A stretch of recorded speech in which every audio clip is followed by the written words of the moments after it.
Hi, my name is Holly Jane Bloesser. I am 34 years old. Today's date is April 26th, 2008, and we're in Sacramento, California. So, Claudia, tell me about yourself. Hi, my name is Claudia McKinney. My age is 54. Today's date is April 26, 2008. I'm in Sacramento, California also.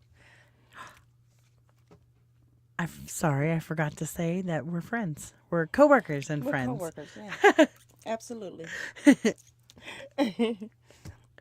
So that's it. Go ahead and just start from the beginning. Tell me about yourself, about your past, maybe. Okay, my name is, like I said, Claudia McKinney. I was born in Sacramento. Um, I was born and raised here. Um, I have five siblings, um, four kids, two girls, two boys, eight grandchildren. Um, Grew up here, went to school here, loved it. I was a normal child, did the normal thing until I got to about 16. Then I got off into drugs and caused me to lose trust in my family. Um, Turned my kids over to my mother. I started shooting dope when I was 17, heroin, and just a number of just things happened after that. Like I said, loss of my children and trust in my family. I kind of exiled myself from everybody else and got into the life, the game. Start selling dope because I had a habit. I had to sell dope. Um, then start selling my body at the same time. I did this up until I was 44. The game was the thing to be back then.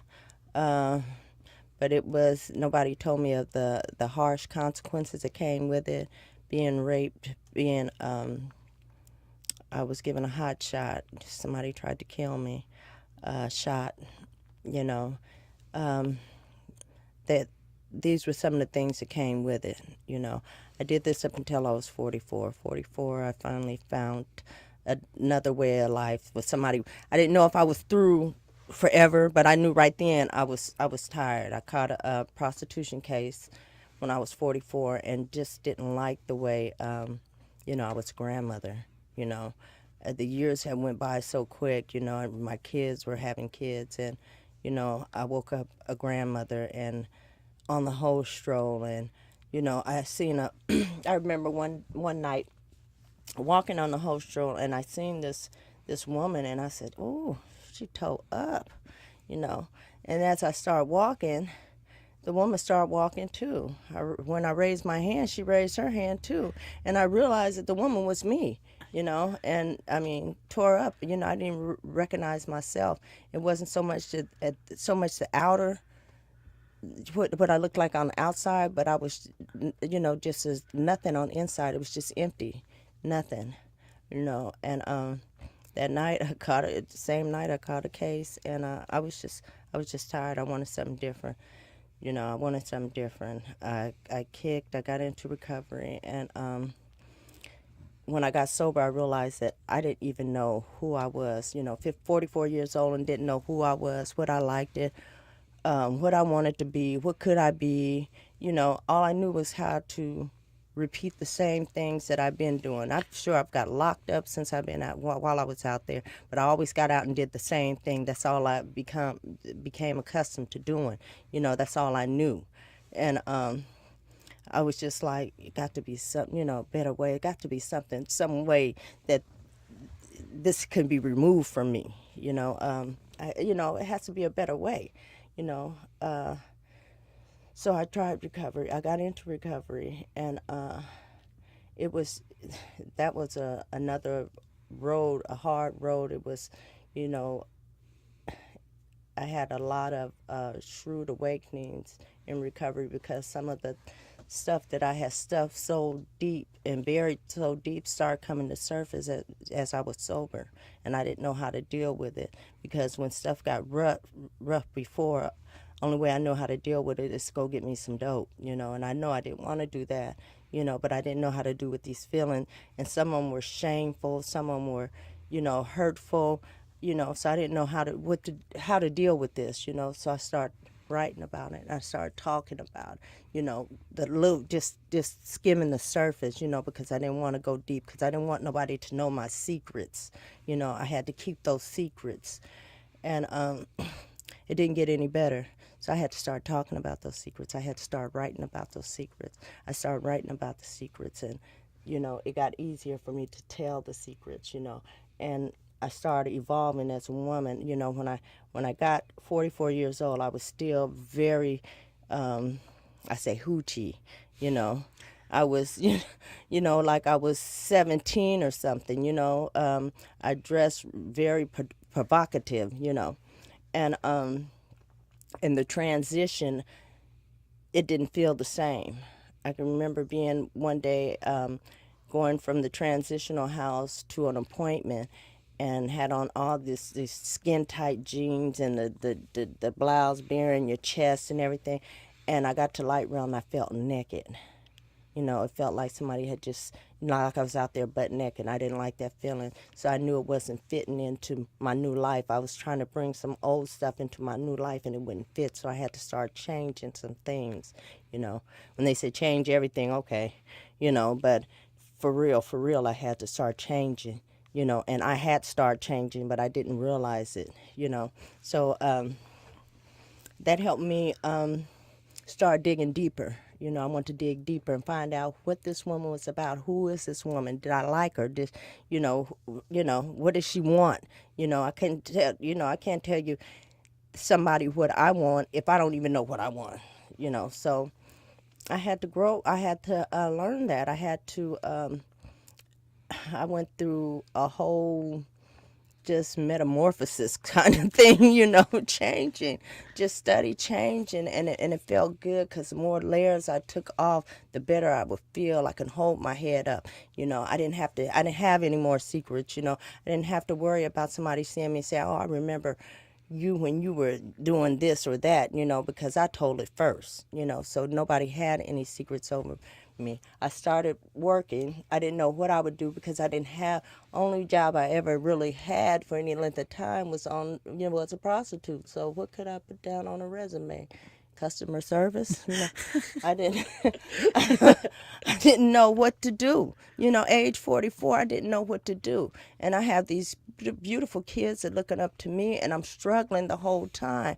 But now I don't, I'm feeling kind of embarrassed, because, even though in their life and out of their life, they love me unconditional. I didn't know, that was something that I didn't get right then, But my daughter started calling me every day, just calling me for nothing. I'm like, why you call me every day? What do you want? She said, I'm calling you because I can. See, because it was for the first time in her life, she knew where I was, And so I felt bad about not being able to provide, didn't have a job, didn't know, these kids are looking up to you, and I'm still struggling as to what can I do? I started volunteering, doing outreach. And when I started volunteering, it was high-risk population. I just knew that was where I needed to be, Explain outreach to who? High-risk a target population where people at high risk for HIV and AIDS. I'm an HIV testing counselor, and so we test for HIV, STDs, and not STDs, HCV, hepatitis C, and we do education and prevention. Bless you. So I started learning about, but just getting out there, just doing initial outreach before I was even certified to do actual testing. I was getting this information about HIV and who is affecting the black women. And, I'm like, wow, I would sit here for a purpose. It was like sticking my foot in a Cinderella slipper and just, just glowing. Okay, I got to know some, I got to learn, I got to get all this. I got to absorb this, because my folks don't know what's going on out here. And I think that's the first time where I really got a lot of clarity about me, and feeling good about what about me, you know, helping other people help me, you know, because I was back on the host roads, I was back on dope turfs, you know, but I'm testing people, I'm giving people information, you know, I'm able to help people access. We targeted people who are not likely to walk up in an office and access services, you know, so we're out there and letting them know about different services. If they can't get to them, we take them, you know.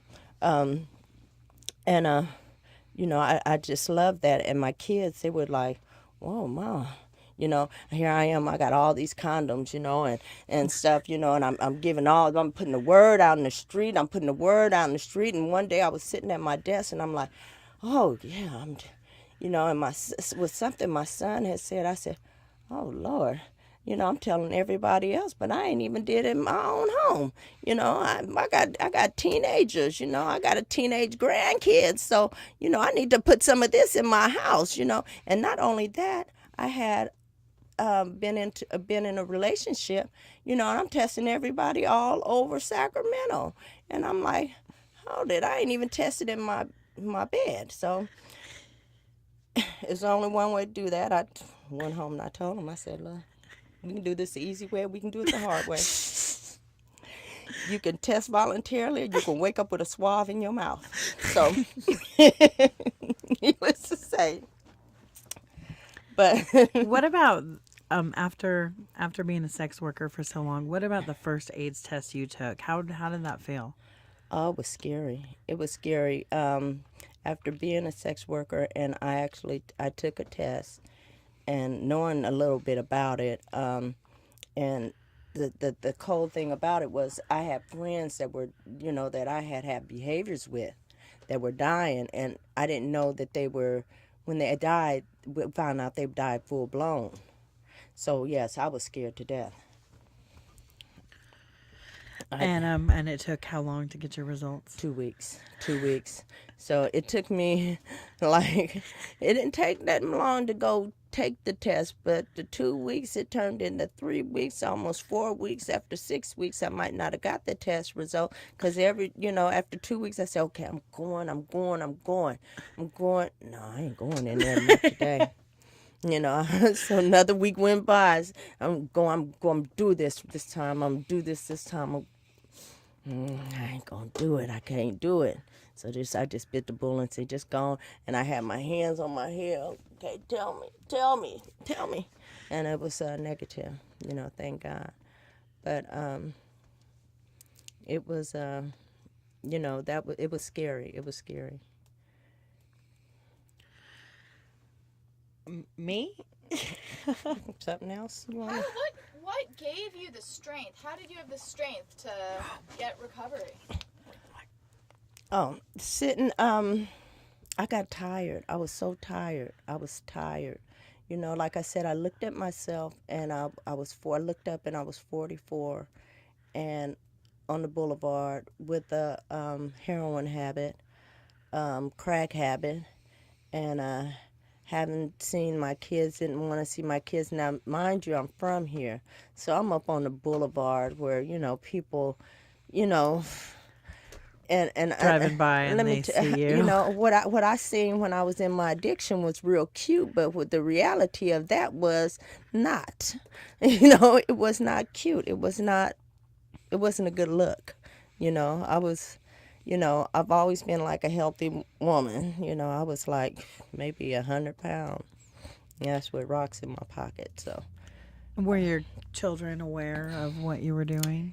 yeah, that was the sad thing. They were aware of my drug use, and a lot of things they had went through, because when my mother died, it really got bad, you know. And I thought I could stand up and take over now, you know, but I hadn't got rid of my addiction, so I couldn't really, you know, I wasn't able to. I wasn't up for it, you know. In all reality, I couldn't do it, you know. I just couldn't do it. I didn't. You know, at a certain point, I was like, yeah, I'm going to get my kids and I'm going to do this. But, you know, in all reality, that was, you know, it wasn't realistic, you know, because the first one I would take care of was that heroin habit, you know. That would come first in my life, you know. I'm sad to say, but that's how it was. Did your kids ever talk to you about what you were doing? Not really. Not really. They seen it, but they didn't say anything about it. You could see the hurt in their face, when they couldn't be with me all the time. Or, Mama, stay at Grandma. Come on, just stay tonight. Stay tonight. Don't go out tonight. Don't go.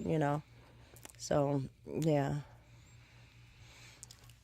And what about the new program you're involved with? Do you feel like because of your life experience, because of what you've managed to overcome, do you feel like you really can be helpful or give some sense of hope to the young girls you're...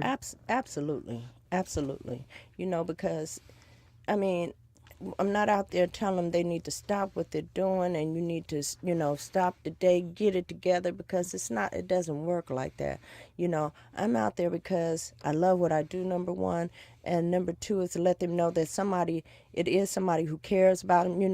I'm regular out there. So I know if they need condoms, if they need something to eat, if they need, clothes, or, just need somebody to talk to in the middle of the night when things are bad, or if it's slow that night, or you get jumped on, you got that number, you got that, you got somebody to talk to, you can get a live person on the phone. So, yeah, absolutely. I think it makes a big difference, because see, I can go out there and actually saying what they need now is really different from my needs back then. Only one could tell me what they need is the one who's out there right now. I can go out if I start telling them you just stop and and just stop this mess right now. That's not going to happen. I'll have people running from me, and I don't want that. I want to, we're out there building relationships. I try to keep a rapport with anybody that I come in contact with. I don't care if you come in, you're loaded, whatever. I see you all right, you're still alive. You ain't ready to change, fine. But the real thing is, if everybody wants to stop today, ain't no place to put them. It's a waiting list. It's nowhere where they're going to go. If I tell them, okay, you need to change your life, stop this right now, where am I going to put them? Treatment costs, or they have to be on a waiting list for six, maybe 3 months to 6 months. So what they're supposed to stop using or stop doing what they do, to stop making money, If they could stop using for 6 months, then they wouldn't need a treatment facility. You're right. So what about your plans for the future? What do you think? I mean, is this your purpose in life? Is this your mission? Do you have plans? Baby, I think I'll be out here with a walker, still passing out condoms, still doing, because this is my love, HIV, women, this is my love. We have a women's empowerment, and I think it's so much needed because it helped me, to evolve as women. You need that somebody to tell you, not so much being validated, but learn how to validate your own self. See, I have to wake up every morning and tell myself I'm phenomenal. All my cellulite is right where it's supposed to be. I'm beautiful. I have to tell myself that. Because if I look for validation, I'm falling back in the same situations that I was when I was younger, because I started looking for validation outside of myself, from men, from my peers, or from somebody to validate me, because I didn't know how to do that. So yeah, I think we're all diamonds in the rough, and it's just time to shine. My time to shine, and if I can take somebody up out there, out of the rough with me, then so be it. What's a typical work day or work night like for you now? Now? Oh, hectic. Well, now, because I spend a lot of time with my grandkids, but we're on the streets. We are on the streets. We're in any high risk area. We're out in we're on dope turfs. We're in drug zone areas. A lot of high drug areas. We're on Boulevard. We test people. My average day, because we network with so many other people, it's real busy. I hit the pavement. You know, we hit the pavement and just go from there. Wherever, you know, if they move, we move, just like that. You know, we move with them. You know, so you know, we test people in our. We don't have a van. We test people in our car. You know, just like if with this community pride, we're handing out food. You know, this come out of our pocket. At nighttime, we're just hanging out on the, you know, walking, trying to find some women to talk to, hanging out. You know, we'll go get them something. They're hungry. We get them something to eat. They're thirsty. We get them something to drink. Because I have a coworker that, you know, just can't say no. You know, and I'm helping her with that. But so That's not very nice. She's But, talking about me. yeah, a average night is pretty busy, you know, because of the areas that we're in, we have to be ready to move it. If anything breaks, you know, we have to be able to get out of that situation, get out of that area right then and there. So it's not just like it's an easy job, because anything could happen. It could be one of those nights where, you know, the money's slow and we look like a lick to them. You know, we look like a hustle to them. So, you know, we have to always be, you know, just be on our P's and Q's at all times and stay together and, you know, be able to access the situation and, you know, either not go into it, period. What do you say when you approach a woman on the street? How do you start your conversation with her? Got these condoms. I always Need some say, condoms. I always say, do you want some snacks? I have a bag of snacks. Yeah, I know. I always ask them how they're doing, what's going on. You need some condoms? Oh yeah, I need some condoms. That's always been an opening for me. You know, that's always, and then anything else comes after that. You know, well, what else you guys do? You know, okay, we're gonna have this drop-in center. We're gonna do this and we're gonna do that. You know, they want information. We got cards and stuff. So, yeah.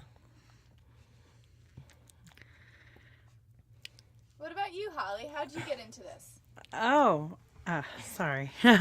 I'm a crack addict, and I was out there on Stockton Boulevard for about a year.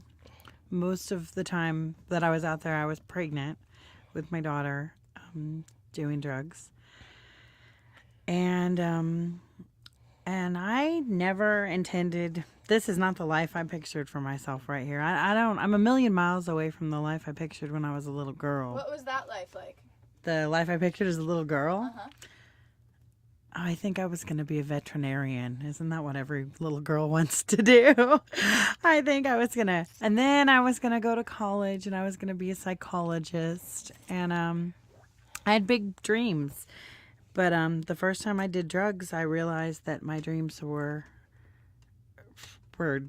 silly. I mean, because nothing that I could dream of felt as good to me or as right to me as drugs. All the rest of those dreams just seemed like something that people would be wasting their time with. I apologize. And so once I started doing drugs, there was nothing else. I had no other plans, and I never intended to quit. I got pregnant, and I never intended to have my daughter. I never intended to keep her. I tried to give her up for adoption. I never stopped using drugs. And then the day she was born, everything changed. I saw her, and somebody in the hospital room made me hold her, and it was all over. And in a blink of an eye, years of drugs and prostitution turned into what I'm doing today. What I do today is I'm a single mom, and I'm a college student, and I do outreach to women who are in the same situation I used to be in. But most of it is just being a mom. The rest of it is secondary. Most of it is my entire world is run on the demands of a 2-year-old. Can you talk a little bit more about the day you gave birth? Like, what that was like for you? I had been out using drugs in a motel room, and I remember I didn't feel very good, so I decided to go lay down and sleep for a while. And I couldn't sleep all night long. I couldn't sleep. My stomach felt funny. My back hurt. I didn't know what was going on. And at some point, I think I thought something might be wrong with the baby. But I was really in denial. I never really accepted the fact that I was pregnant. So I didn't really consciously think about the baby very much. but I had cramps and didn't feel right, and I kept moving around, and then I kept feeling like I had to go to the bathroom. So I called somebody who'd had kids, and I asked them, what's going on? I think there's something wrong with the baby. And they're like, well, how pregnant are you? And I didn't have a clue. Turned out I was over 9 months pregnant, but I had no idea. And so my friend said, well, maybe you're in labor. And I was like, no, that's not it. I just have to go to the bathroom. So I did try to go to the bathroom, and that felt so terribly wrong that I realized, oh my goodness, I'm having a baby. So I almost had the baby in the parking lot at the UC Davis Med Center. And the doctors and nurses in there, I remember waddling in and saying, I'm having a baby. And they were like, lady, wait your turn. And I was like, no, I'm having a baby now. And so they kind of just grabbed one of my legs and looked and went, oh, I see hair. And I was like, oh, thanks. But they were talking about my daughter's hair. I was already crowning. So they were pretty mean to me in there because I was obviously a drug addict and I was 9 months pregnant and I was having a baby and they could not stand me. What did they do that was mean? They didn't tell me anything about her. Like, it didn't tell me if she was a boy or a girl or anything. My friend had showed up. And if it hadn't been for my friend, they would have just taken the baby out of the room without even showing her to me. They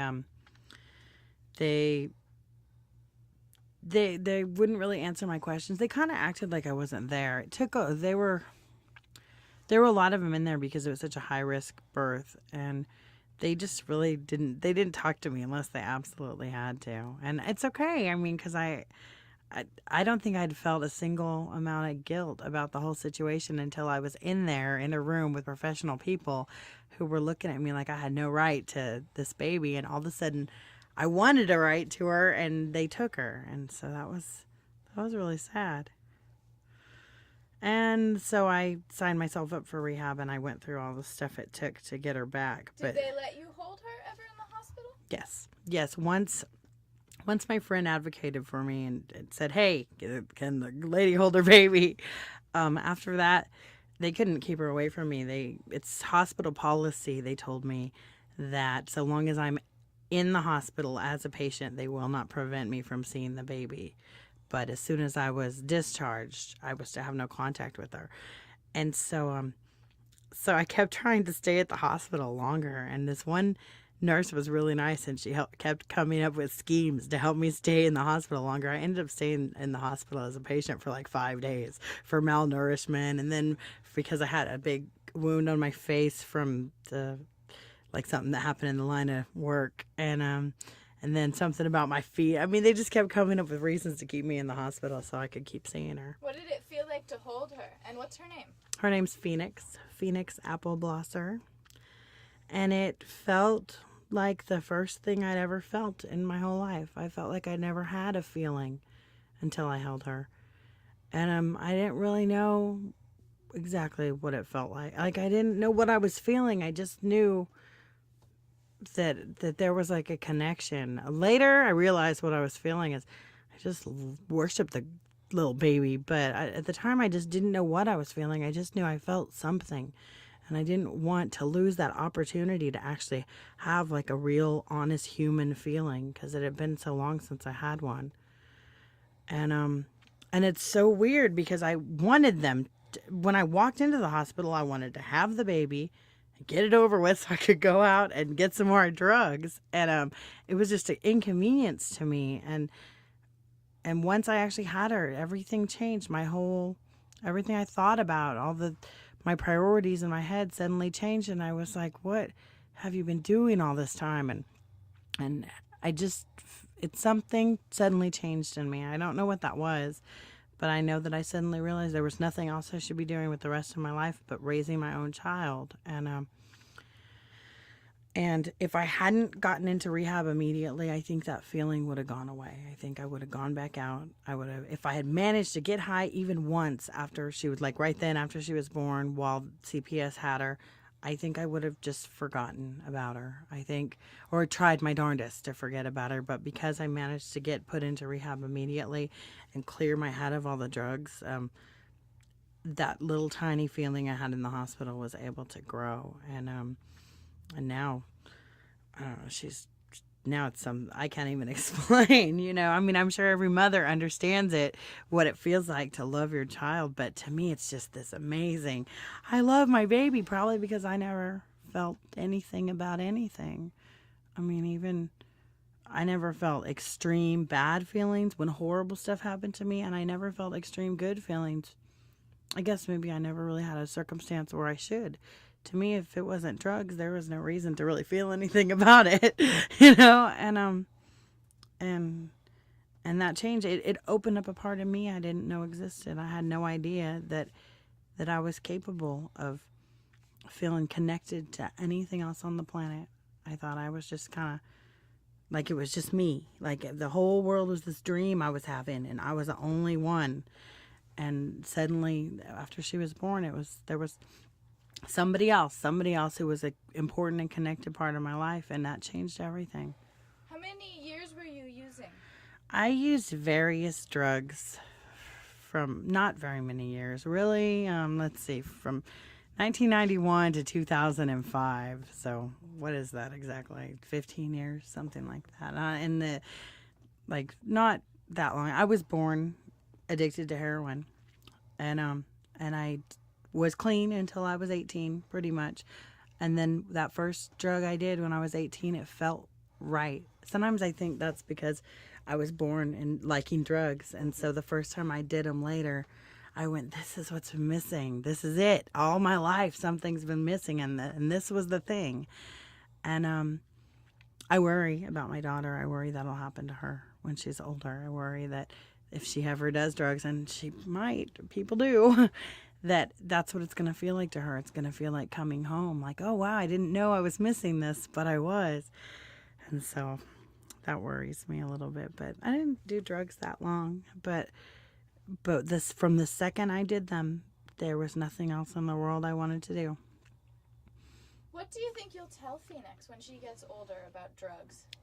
I don't know. I probably won't tell her the truth. Well, my truth about drugs, I might get her to talk to someone, like some other person, because my truth about drugs will always be that once they're in your life, they are your life. There's nothing else. Nothing else holds a candle to them. It's the thing that keeps me from doing them today, is the fact that I worry if I did them right now, maybe I would be right back there where I was, where nothing else. Who wants anything else? Why would you possibly want anything else if you could just be high? And because that's my reality as far as drugs, I don't want to tell my daughter that. Tell her that drugs are just, wow, you know? And I am, and in my mind, it's not, I mean, it's easy for me because I've had so many horrible things happen to me because of drugs, and because I remember what a zombie I was on them. It's easy for me to not do them, even though I know how wonderful they are. But if I tell my child they're wonderful, but they'll ruin your life, she won't hear that they'll ruin your life part. Children don't hear the consequences. They just hear, the first part. And hopefully someone else could say that better, because I don't want to lie to her and say, oh, drugs are bad. I spent 15 years doing them and prostituting for them, and they were bad every time I did them. There was nothing good about it. I mean, to me, that there must be a reason that I sold my soul for them, and it couldn't be because they were just lousy, those lousy drugs. So I'm hoping I can get someone else to talk to her about drugs. What's Phoenix like right now? Can you describe her? Oh, she's a menace. She is this little diva who stomps around my house and tells me what to do. And sometimes in the middle of the night, she'll wake up and she'll look at me and she'll say, Mommy, I love you. Give me a big wet kiss. She's my little superhero. I don't know. I think I have a biased opinion, but I think she's just the most beautiful, wonderful, smart, funny little person. But I'm probably not the right person to ask. I worship her. She's my whole life. What about your grandson? Oh, wow. What about him? Oh, I have eight grandkids, and I have 4 of them in Memphis, and I have 3 of them here, well, 4 here. And the one that I have all the time, little Kenny, he's just the light of my life, I'm not saying he's the favorite. He's just the one that's always around me, him and Jaya.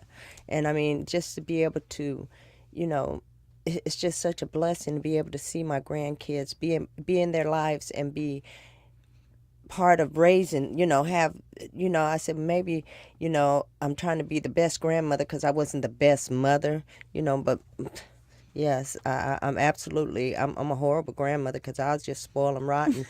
Kenny does what he wants, mama, and Jaya, they just do, everything they do is just cute to me, That's just my little sidekick. That's my, he comes and he'll wake me up. He'll come every night and get into bed. He'll get into bed with his mom, and he'll come every night and get into bed with me. And he doesn't want to just he wants to be all on top of my shoulder, my face, and I just love it. I love being an active grandmother. I love being an active mother right now. It's, like you said, it's nothing like the joy of having your children, just watching them. My kids, all of them are hilarious, They have my sense of humor. But those grandkids, I mean, it's just wonderful. It brings tears to my eyes to be able to, like I said, be active and participate in their lives. It's just a beautiful thing. I don't even know how to describe it, They're my heroes and sheroes, my life, That's the light of my life. And I know you bring them along with you when you go out on the streets to pass out condoms, right? Is that what you were saying? Well, I had a grandson that actually helped me fix up condom package, and I had to realize he was, because he was a teenager, he was making a little noise when he walked out the door. I said, boy, what is all that in? What's all that rattling and he had some sex packets he had made up, and I'm like, boy, if you don't give me them and I had to realize, he was 15 then. Okay, it's better to have him, not need him. So, yeah, okay, now you need to sit down and talk to Grandma about some stuff. Grandma, you already know. Okay, but you don't know everything because, well, do they have junior condoms? I said, no, but if you need junior condoms, then maybe you don't need to be trying to wear them right now, so. That's not nice. So what do you tell your grandkids about drugs and about sex? What are some of the pieces of advice you try to give them? Well, the ones that are old enough to know about sex, because the other ones are younger, I give them the absolute truth about sex. I'd rather give them some real information than to have them misinformed on the streets. I let them know about the STDs and HIV. I let them know the proper way of using condoms and stuff. And drugs now, they seen, they were able to make their own decisions about where drugs took me in my life, and the ones that have kids, they have a choice of whether they want to, follow in that line and be an absent parent from their children's life, or whether they want to do something different. And so far, by the grace of God, they've been doing something different, So, but I tell them about different things, and they think I don't know they smoke weed, but I'm a dope fiend. How they not gonna? I know when you you wasn't born with red eyes. They think I'm Boo Boo the Fool sometimes, but that's all right. I love them. So, but I don't hold anything back when I talk to them. Now the ones that's coming up, it's a whole Pepsi generation. So, just pray that I still be around here. But I'm gonna tell them the truth about drugs, and and leave it up to them. Maybe you could talk to my daughter. I don't know. When they get up that age, I'll probably be old, Let me tell you, girl, because it was in 94, I believe to say. Because my mother used to try to tell me about drugs, and I knew she knew absolutely nothing about them.